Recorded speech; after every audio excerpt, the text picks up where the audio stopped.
Friends কেমন আছো তোমরা আশা করি ভালো আছো আজকে আমাদের ক্লাস 11 এর 4th ক্লাস স্টার্ট হবে তার আগে যে তিনটে ভিডিও আমি দিয়েছি যারা পড়োনি তারা ডেসক্রিপশন বক্সে লিংক দেওয়া আছে সেখান থেকে দেখে নাও তারপরে এই 4th ক্লাসে জয়েন করো আর তাহলে আজকে কথা না বাড়িয়ে আমি হলাম রিয়া দেবনাথ তোমরা দেখছো দা কেমিস্ট্রি ফ্যামিলি তাহলে চলো শুরু করা যাক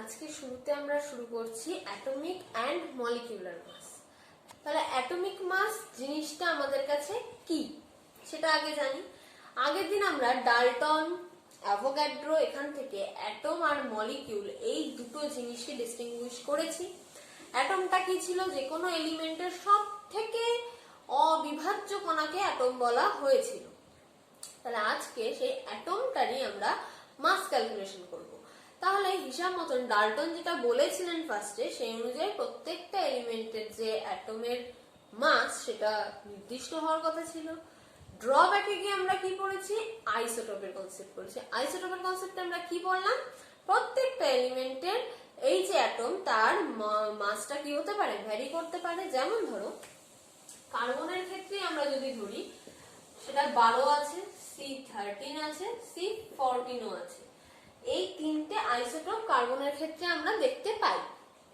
তাহলে এবার আমরা কি নির্দিষ্ট বলতে পারছি যে কার্বনের ক্ষেত্রে মাস কোনটা আমরা তো তিনটেই নেচারে পাচ্ছি বোঝা গেছে তাহলে প্রত্যেকটা এলিমেন্টের অ্যাটমের ক্ষেত্রে মাস ক্যালকুলেশনের জন্য একটা নির্দিষ্ট ইউনিটের দরকার স্ট্যান্ডার্ড ইউনিটের দরকার যেটার বেসিসে আমরা ক্যালকুলেশন গুলো করব যেমন যে কোনো স্কেলের ধরো আমরা কি করি 0 থেকে কাউন্টিং শুরু করি এটা যদি 0 হয় 0 এর এদিকে পজিটিভ যাচ্ছে ওদিকে নেগেটিভ যাচ্ছে যে কোনো একদিকে স্কেলটা আমরা ধরে নিই 0টাকে স্ট্যান্ডার্ড ধরে তাই তো টেম্পারেচারের ক্ষেত্রেও আমরা তাই করি এখানে কি করব আমরা এইখানে বলছে আমাদের ইউনিটটা হবে atomic mass unit atomic mass ইউনিটকে AMU লেখা হয় অ্যাটমিক মাস ইউনিট তা এখানে বলছে আমরা যখন অ্যাটমিক মাস ইউনিট ক্যালকুলেশন করব তখন এই C14টাকে স্ট্যান্ডার্ড ধরব মানে যে জিরোর কাজটা সেটা এই C12 করবে C12 করবে এটা সরি C12 করবে তাহলে কি বলছে C12টাকে যদি আমরা স্ট্যান্ডার্ড ধরি তখন কি করব আদার্স যখন এলিমেন্টের আমরা অ্যাটমিক মাস ক্যালকুলেশন করতে যাব কি করব ওদের যে মাসটা সেটাকে 1/12 করে দিতে হবে সেই মাসটাকে 1/12 করলে যেটা ভ্যালু পাবো সেটা হচ্ছে 1 মানে AMU ইউনিটে নির্ধারণ হবে যেমন ধরো বলছে 1 AMU হিসাব করে পাওয়া গেছে 1 AMU equals to 1.66 into 10 to the power minus 24 গ্রাম এই এত গ্রামকে 1 AMU বলা হয় বা 1 অ্যাটমিক মাস ইউনিট বলা হচ্ছে তাহলে ধরো যে কোনো একটা অ্যাটম তোমাকে দেওয়া হলো বলে দেওয়া হলো হাইড্রোজেন অ্যাটমের একটা হাইড্রোজেন অ্যাটমের মাস তোমাকে দেওয়া হলো 1.6736 into 10 to the power minus 24 গ্রাম এটা যদি একটা হাইড্রোজেন অ্যাটমের ক্ষেত্রে বলে দেওয়া হয় তাহলে তার AMU তে ইউনিট কি করে বার করব এটা ডিভাইডেড বাই 1 AMU এর ভ্যালু তাই তো তাহলে কি করে বার করব AMU এর ভ্যালুটা 1.66 into 10 to the power minus 24 গ্রাম গ্রাম এটা কাটলো আসবে 1.0078 AMU ক্লিয়ার এটা আসছে বোঝা গেছে তাহলে এইরকম হাইড্রোজেন বাদে অন্য অক্সিজেন নাইট্রোজেন ফসফরাস সবকটার ক্ষেত্রেই আমরা ক্যালকুলেশন করতে পারি এখন রিসেন্টলি এই অ্যাটমিক মাস ইউনিটটা বা AMU কে কি করা হচ্ছে ইউ দিয়ে ডিনোট করা হচ্ছে অনলি ইউ দিয়ে এটা হচ্ছে ইউনিফাইড মাস যে কোনো এলিমেন্টের ইউনিফাইড মাস কে ইউ দিয়ে ধরছি ইউনিফাইড মাসের জন্য আমরা কি করছি দেখো ইউনিফাইড মাসের জন্য যে এই যে কার্বনের 12 আইসোটোপটাকেই আমরা এখানে mu তে ধরলাম, তখন কি করতে হবে, ইউনিফাইড মাসের ক্ষেত্রে আমরা অ্যাভারেজ অ্যাটমিক মাসকে নেব। অ্যাভারেজ অ্যাটমিক মাস বলতে দেখো তাহলে কার্বনের ক্ষেত্রে আইসোটোপগুলোর নেচারের প্রেজেন্স আর নেচারের প্রেজেন্সের সাথে সাথে তাদের যে অ্যাটমিক মাসটা পাচ্ছি আমরা প্রত্যেকটার ক্ষেত্রে আলাদা কিছু কিছু পাচ্ছি, সব আইসোটোপকে আমরা নেচারে সেম অ্যামাউন্টে পাচ্ছি না। তাহলে কি করছি, আমরা যে তিনটে পাচ্ছি তার নেচারে পাওয়ার অ্যামাউন্টের সাথে যদি মাসটাকে ক্যালকুলেশন করি, মাল্টিপ্লাই করে সাম করে অ্যাভারেজটা দাঁড় করাই, যেটা আসবে সেটাকেই আমরা এখন ইউনিফাইড মাস হিসাবে ক্যালকুলেশনে এগোবো। বোঝা গেছে? তাহলে এবার দেখে নাও যে কার্বনের কি আসছে। চলো, তাহলে এটা হচ্ছে প্রত্যেকটা আইসোটোপের রিলেটিভ অ্যাবান্ডেন্স, মানে নিচে আমরা কি রেশিওতে তাকে পাচ্ছি, আর অ্যাটমিক মাস তিনটে আইসোটোপ। এবার অ্যাভারেজটা আমরা কি করে করছি, দেখো এটা এত পার্সেন্টেজ আছে, মানে 100 এ এত আছে, তাহলে অ্যাকচুয়াল ভ্যালুটা কত, এটাকে ডিভাইডেড বাই 100, তাই তো? পার্সেন্টেজ তুলতে গেলে আমরা ডিভাইডেড বাই 100ই করব। ক্লিয়ার? তাহলে এটা কত আসছে দেখো, C12 এর ক্ষেত্রে আমরা 0. একবারে আমরা ডিভাইড করে বসাচ্ছি, 98892, এটার সাথে মাল্টিপ্লাই কত হবে 12, কারণ এটা 12 এর জন্য। তাহলে এটা টোটাল কতটা সেটা পেয়ে গেলাম। একটার জন্য যদি 12 অ্যাটমিক মাস হয়, তাহলে নেচারে যতটা পাওয়া যাচ্ছে তার জন্য কত আছে। ক্লিয়ার? সেকেন্ড আসো, এটার জন্য তাহলে তাই সেম কাজ করব, 0.01108 ইনটু 13.00335 হলো। লাস্টের জন্য এবার আমরা কি করব, এটা রয়েছে 10 to the minus 10, এটাকে যদি 100 দিয়ে ডিভাইড হয় 10 to the power minus 12 এ চলে যাবে। তাহলে করো 2 into 10 to the power minus 12 into 14.00317, এটাকে এইভাবে ক্যালকুলেশন করে আলটিমেটলি অ্যাভারেজ ভ্যালুটা আসে 12.011 U। তাহলে দেখো এই 12.011 U যেটা আসলো, কার্বনের অ্যাটমিক মাস হিসাবে এবার ফার্দার ক্যালকুলেশনের জন্য যখন এগোবো আমরা এই মাসটা নিয়ে এগোবো। ঠিক আছে? তাহলে কি হলো যে প্রত্যেকটা আইসোটোপের এক্সিস্টেন্সের ওপরে একটা অ্যাভারেজ আমরা মাস নিলাম। এমন নয় যে শুধু C12 এর নিয়েছি, এমনও নয় যে শুধু C13 নিয়েছি, এমনও নয় C14 নিয়েছি, প্রত্যেকটার একটা অ্যাভারেজ নিয়েছি। বোঝা গেছে অ্যাভারেজ মলিকিউলার অ্যাটমিক মাসটা কি? আচ্ছা, এবার চলে আসো মলিকিউলার মাসে। অ্যাটমিক মাস আমাদের কমপ্লিট। মলিকিউলার মাস বলতে মলিকিউল কি দিয়ে তৈরি হচ্ছে, এই অ্যাটম গুলো দিয়েই তৈরি হচ্ছে। যদি এরকম হয় দুটো অ্যাটম আমি দিয়ে ধরো O2, অক্সিজেনের দুটো অ্যাটম জুড়ে O2 মলিকিউল করেছি, আমি হোমোজেনাসের জায়গায় হেটেরোজেনাস করব, মানে কম্পাউন্ড তৈরি করে ফেললাম। তাহলে কি হবে, ধরো একটা কম্পাউন্ড আমরা তাহলে নিয়ে একটা एग्जांपल ভালো করে বুঝি। ধরো নিয়েছি CH4 মিথেন, CH4 নিয়েছি। এখানে কি আছে তাহলে আগে ক্লিয়ার বলে ফেলো, কার্বনের একটা অ্যাটম, হাইড্রোজেনের চারটে অ্যাটম আছে, হয়ে গেছে মলিকিউল জোড়ালে। বোঝা গেছে? কার্বন একটা আছে, তাহলে 1 ইনটু কার্বনের মলিকুলার মাস, এই মাত্র অ্যাটমিক মাস আমরা ক্যালকুলেশন করলাম, অ্যাভারেজ অ্যাটমিক মাস। আর কি বললাম যে এই অ্যাভারেজ অ্যাটমিক মাসটা দিয়েই এখন আমরা কাজ করব। তাহলে কত, 12.01 U প্লাস চারটে হাইড্রোজেনের কত 1.008 ধরবো। ঠিক আছে? এটা মানে অনেকটা কাছাকাছি ক্যালকুলেশনের জন্য। রাফ ক্যালকুলেশন যখন আমরা ম্যাথমেটিক্যাল ক্যালকুলেশনের জন্য ধরি, তখন হাইড্রোজেনেরটা 1ই ধরি আর কার্বনেরটা 12ই ধরি, হোল নাম্বারটা ধরি আমাদের ক্যালকুলেশনের সুবিধার জন্য। তাহলে এখান থেকে কি আসবে বলো, 043 এরকম আসছে, 16.043 U এসছে। তার মানে মিথেন এই যে CH4, তাহলে আমরা কি করে পেয়ে গেলাম, এদের এক একটা অ্যাটমের অ্যাটমিক মাস জানার ফলে আমরা মলিকিউলার মাস পেয়ে গেছি। বোঝা গেছে? এবার দেখো এটা হলো কি non ionic compound, covalent compound একটা, তাই তো। এবার ধরো আমরা নিয়েছি একটা আয়নিক কম্পাউন্ড, যেমন NaCl নিয়েছি। NaCl কে ভাঙলে কি হয় বলে ফেলো, Na plus plus Cl minus. Ionic কম্পাউন্ডের এক্সাম্পলে ক্লাস 10 এটা পড়া হয়েছে।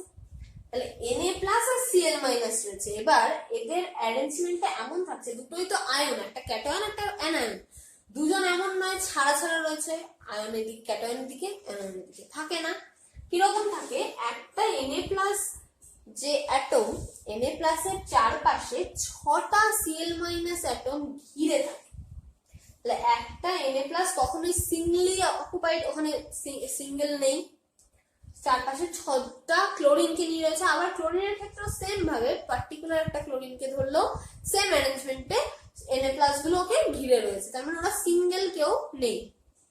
তখন আমরা এই যে মাস ক্যালকুলেশনটা করব সেটাকে আমরা ফর্মুলা মাস বলবো, সেটাকে ফর্মুলা মাস বলবো। ফর্মুলা মাসের ক্ষেত্রে তখন আমরা কি করব, আয়নসের আমাদের ক্যালকুলেট করার দরকার নেই, জাস্ট এখান থেকে সোডিয়ামের মাস আমরা জানি 23, ক্লোরিনেরটা কত বলে ফেলো 35.5, টোটাল করো কি আসবে 58.5 ইউ। এটা হয়ে গেল NaCl এর মাস, ফর্মুলা মাস এটাকে বলবো আমরা। ক্লিয়ার হয়েছে বিষয়টা পুরো? আচ্ছা, এবার আমরা একটা নেক্সট টপিকে ঢুকে যাচ্ছি। ঠিক আছে, নেক্সট টপিকটা আমাদের কি স্টার্ট হচ্ছে, mole concept and molar masses. Mole concept হচ্ছে, ভালো করে বুঝবে, mole concept and molar masses. Mole concept আর মোলার মাসেস। মোল জিনিসটা এবার আমরা জানবো কি জিনিসটা। 1 মোল বলতে যে কোনো নির্দিষ্ট এলিমেন্টের ক্ষেত্রে, যে কোনো নির্দিষ্ট কম্পাউন্ডের ক্ষেত্রে 1 মোল বলতে আমরা কি বুঝবো, তার যে অ্যাটমিক মাস বা মলিকিউলার মাস আমরা ক্যালকুলেশনটা করছি সেটা যদি না 1 নাম্বারের জন্য হয়, মানে সি কার্বন নিয়েছি একটা 12। এবার ধরো তুমি CO2 নিয়েছো, CO2 মানে কি হয়ে যাবে, কার্বনের 12 প্লাস অক্সিজেনের কত 16, 16 ইন্টু 2 32, 32 আর যোগ করো 12, যে মাসটা পাচ্ছি আমরা সেটা কি হয়ে যাবে আমাদের, ওই যে গ্রাম ভ্যালুটা আমরাকে বসাই, ওটাকে যদি আমি গ্রাম ইউনিটে এক্সপ্লেইন করি তাহলে সেই ভ্যালুটাই হয়ে গেল তার 1 মোল। সেখানে কিন্তু আমি 2 CO2 নিইনি, আমি শুধু CO2 এর ক্যালকুলেশন বলছি, নট 2 CO2। ঠিক আছে, যদি এরকম হয় ভালো করে বুঝবে বিষয়টা। এই জিনিসটা আসবে হচ্ছে অ্যাভোগাড্রোর ল থেকে। অ্যাভোগাড্রো অনুযায়ী কি বলেছে Avogadro, same pressure same temperature থাকলে যদি কোনো জায়গার ভলিউম সেম হয় তার মধ্যে নাম্বার অফ মলিকিউল সেম আছে বলেছে। আর উল্টোটা কি তাহলে, প্রেসার টেম্পারেচার সেম থাকলে যদি নাম্বার অফ মলিকিউলস ওর মধ্যে সেম থাকে তার ভলিউম সেম বলেছে। এবার ধরো তুমি নিলে সেম ভলিউমের মধ্যে বি ভলিউম, একটাতে O2 নিয়েছো, একটাতে CH4 নিয়েছো, প্রেসার টেম্পারেচার দুটোর ক্ষেত্রে সেম আছে, তাহলে কি হওয়া উচিত, ভেতরে নাম্বার অফ মলিকিউলসটা সেম হওয়া উচিত, তাই তো, নাম্বার অফ মলিকিউলস সেম হওয়া উচিত। এখানে নাম্বার অফ মলিকিউলস দুটোই, এটাও আমি মলিকিউল তৈরি করে ফেলেছি, ডায়াটমিক একটা মলিকিউল দাঁড়িয়ে গেছে, নাম্বার অফ মলিকিউল সেম হবে। তাহলে কি বলছি, এই যে নাম্বার অফ মলিকিউলসটা অ্যাভোগাড্রো ক্যালকুলেশন করে বলেছেন যে যে কোনো 1 মোল অফ কম্পাউন্ডের ক্ষেত্রে কি হচ্ছে, এই যে নাম্বার অফ মলিকিউলসটা একটা নির্দিষ্ট ভ্যালু থাকছে পার 1 মোলের জন্য। O2 মানে কত 32 গ্রাম, মানে এই 32 গ্রামে যে নাম্বার অফ অ্যাটমস থাকবে বা যে নাম্বার অফ মলিকিউলস থাকছে সেম নাম্বার এই CH4 এ থাকছে। CH4 এর ক্যালকুলেশনে আমরা কত পেয়েছিলাম 16, রাইট। 16.08 মতন মনে হয় পেয়েছিলাম। এত গ্রামের জন্য সেম নাম্বার থাকবে। তাহলে দেখো, দেখে মনে হচ্ছে নাম্বার তো, ওজন তো কমে গেল, ওজন তো কমে গেল, কিন্তু নাম্বার অফ অ্যাটমস কি করে সেম থাকতে পারে?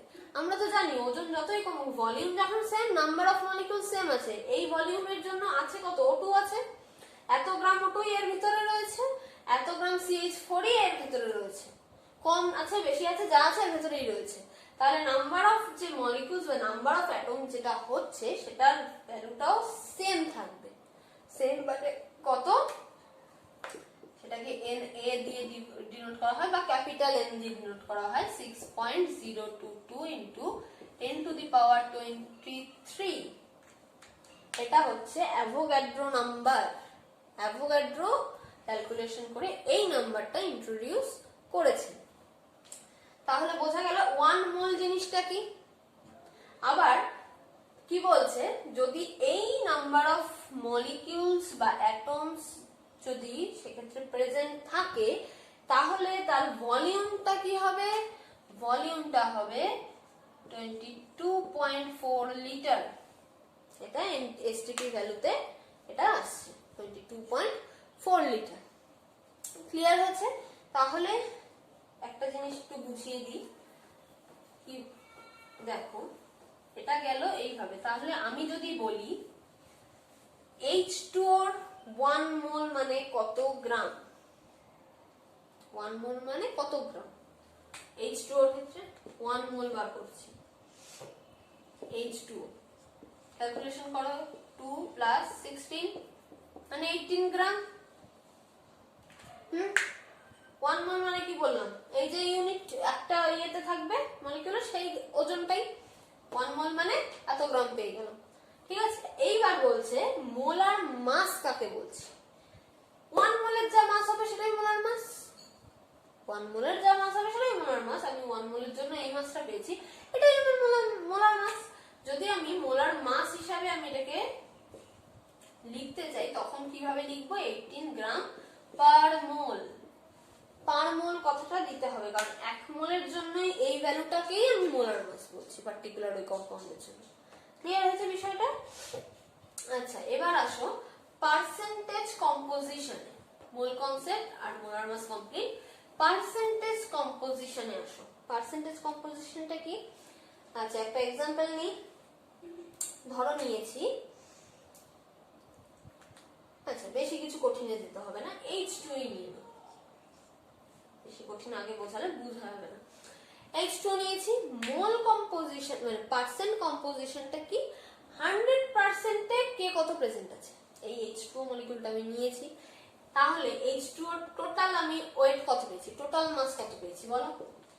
2 প্লাস 16 করেছিলাম, 18 গ্রাম পেয়েছি। এইবার বলো, এটা হলো আমাদের টোটাল। এইটুকুনের মধ্যে হাইড্রোজেনের মাস কত?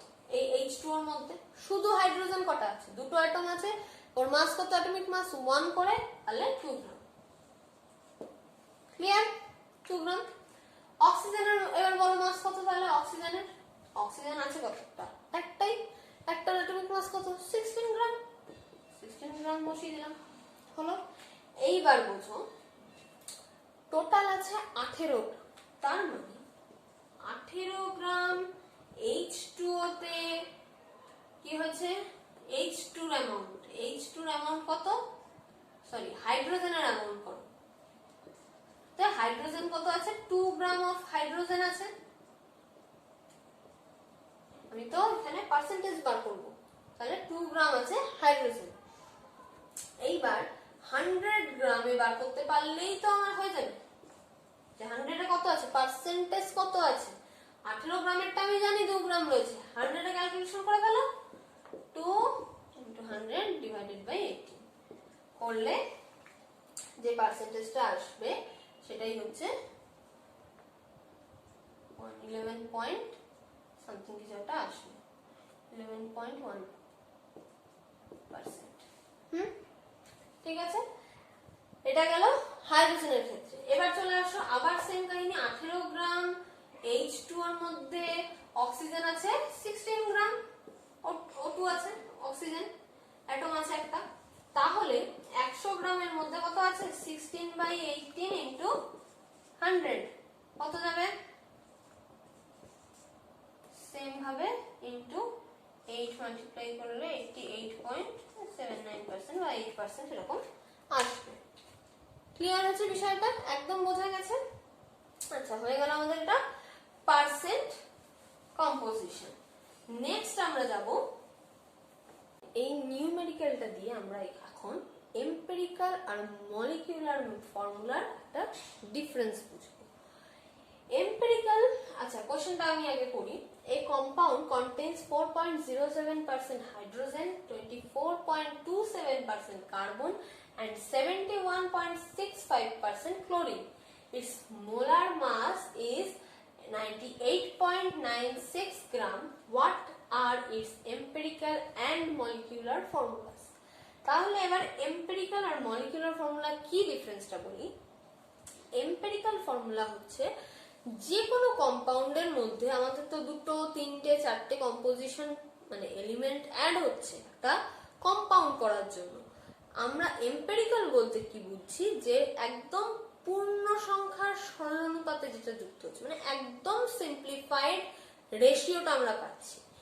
ঠিক আছে, ধরো এরকম পেলাম 1:2:1, এরকম তিনটে এলিমেন্টের জন্য পেয়েছি কার্বন, হাইড্রোজেন, অক্সিজেন 1:2:1 পেয়েছি।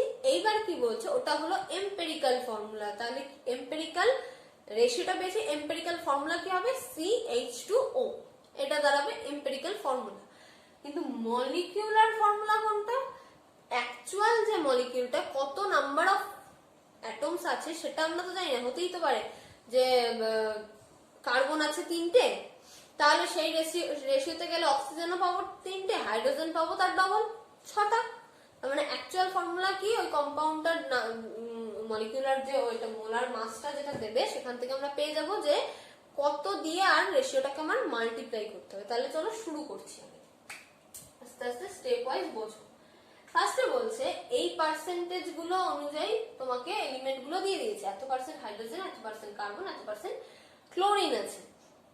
তাহলে ধরতেই পারি এই তিনটেই যখন একটা কম্পাউন্ড তৈরি করেছে, তিনটের টোটাল করলেই 100, তাহলে 100-এ এত গ্রাম আছে হাইড্রোজেন, এত গ্রাম কার্বন, এত গ্রাম ক্লোরিন। করে ফেলো 4.07 গ্রাম হাইড্রোজেন, 24.27 গ্রাম কার্বন আর 71.65 গ্রাম ক্লোরিন আছে। ভালো কথা।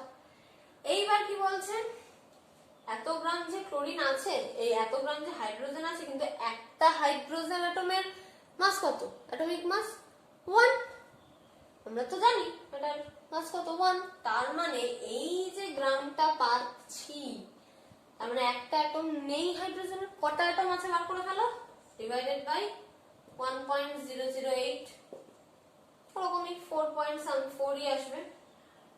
ঠিক আছে, 4. একটা আসবে, বললাম 4 is ক্যালকুলেশন সুবিধা হবে আমাদের। কার্বন, কার্বনের একটা অ্যাটমের জন্য কত জানি 12 আছে, কত 24.27, তার মানে অ্যাপ্রক্সিমেটলি দুটো আছে কার্বন, দুটো কার্বনের অ্যাটম আমরা পাবো, অ্যাপ্রক্সিমেটলি এরকম আসবে। ক্লোরিনের এবার বলে ফেলো, ক্লোরিনের কত 35.5, 35.5 এরও যদি 2 দিয়ে মাল্টিপ্লাই করো 71 মতন আসে। তার মানে এখানেও আমরা ওই 2 পয়েন্ট সামথিং কিছু পাবো একটা। ঠিক আছে, বেশি ধরে লাভ নেই আমাদের, ক্যালকুলেশন যতটা সিম্পল রেশিও বার করতে হবে আমাদের, অত পয়েন্ট থাকলে আমাদের সিম্পল রেশিওতে আনা মুশকিল হয়ে যাবে। তাহলে কোনটা এইভাবে ধরি, 4.04ই ধরি, তাহলে রেশিওটা সিম্পল আসবে। এবার রেশিও করছি, ভালো করে দেখো।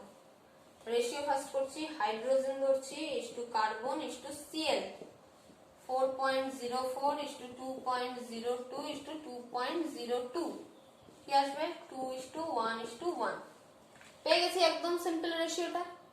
এটা আমি কেন বলছিলাম, এইগুলো যদি হোল নাম্বারে ধরতাম 4, 2 আর 2 ধরতাম, একবারে আমাদের পয়েন্টের ব্যাপার থাকতো না, পয়েন্টটা ইজি করার জন্য আমি এইভাবে ধরেছি। তাহলে 2:1:1 হয়ে গেল এম্পিরিক্যাল ফর্মুলা বলে। এখানে